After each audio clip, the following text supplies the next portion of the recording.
Hey guys, welcome back to the channel. It's Eric here from E&M Guns. So if you're caught in a mob, how can you defend yourself? Let's take a look at those three folks in Cincinnati. Stay tuned.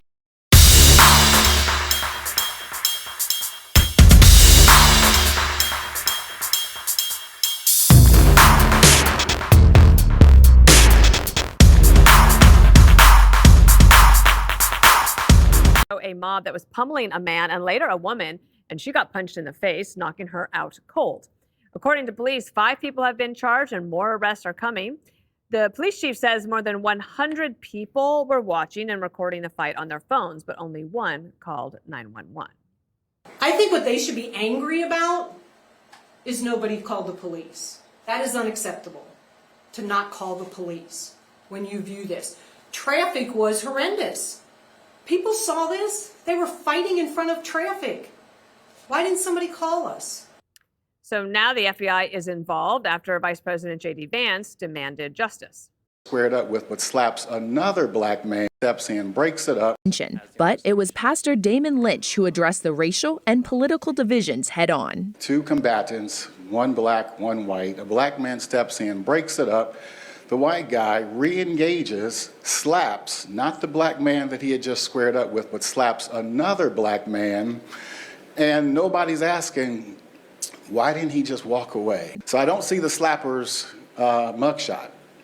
And so sadly, I have to agree with those who are politicizing this and racializing this. I have to agree.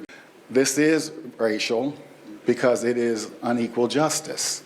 And so first off, the one reverend who is claiming it's racial until he sees other mugshots and da-da-da. Well, let's talk about use of force. If you're defending yourself and the person you're defending yourself goes to the ground, in the law's eyes, they're not a threat right now. When you have people that weren't initially attacked come in and step on them, kick them, punch them, you're right, Reverend, it was racist. It looked like it was black against white.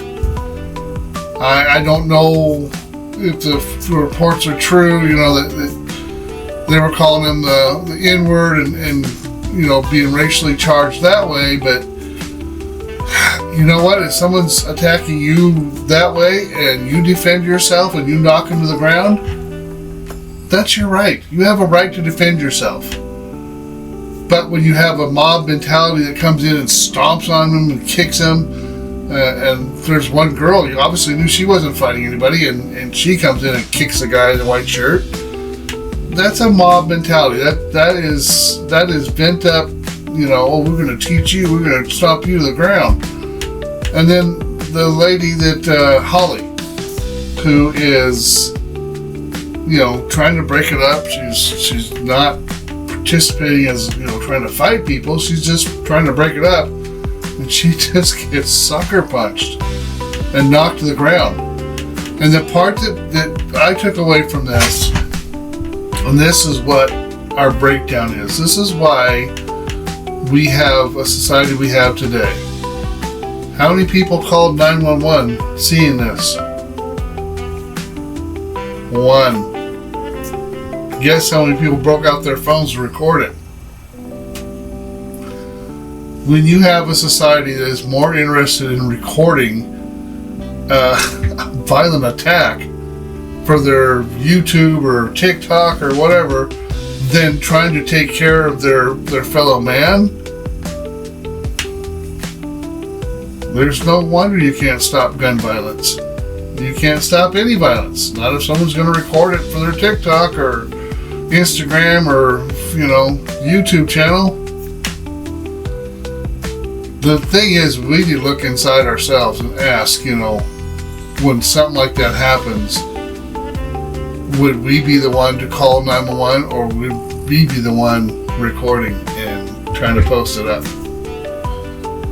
Until you answer that question for yourself, you're going to understand why we have the gun violence we have in the United States.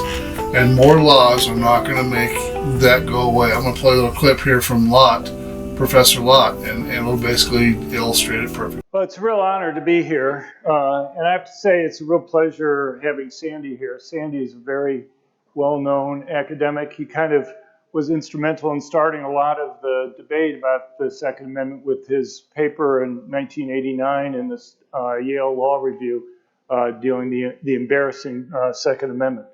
And he's also kind of a scholar, so it's a real pleasure to be here. And so anyway, I want to kind of ask you a question to start off with.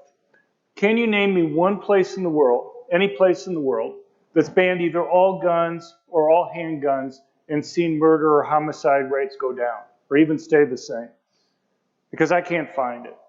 Every single place in the world that's done that, we've seen increases. And you'd think just out of randomness, once or twice, a ban on guns, all guns or all handguns would see, just out of randomness, a decrease. You know, obviously we have two Supreme Court decisions, the Heller and McDonald decisions in 2008 and 2010, that dealt with whether you can have complete bans. But every single time it's gone up. You know, we've tried, and the Heller and McDonald decisions dealt with bans on handguns in Washington, D.C. and Chicago. And I just want to kind of show you basically what happened.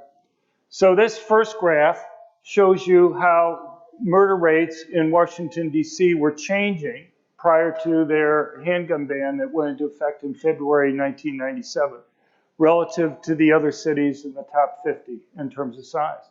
And the city data basically starts in 74, but it was falling. And then after the ban went into effect at the beginning of 77, it went up.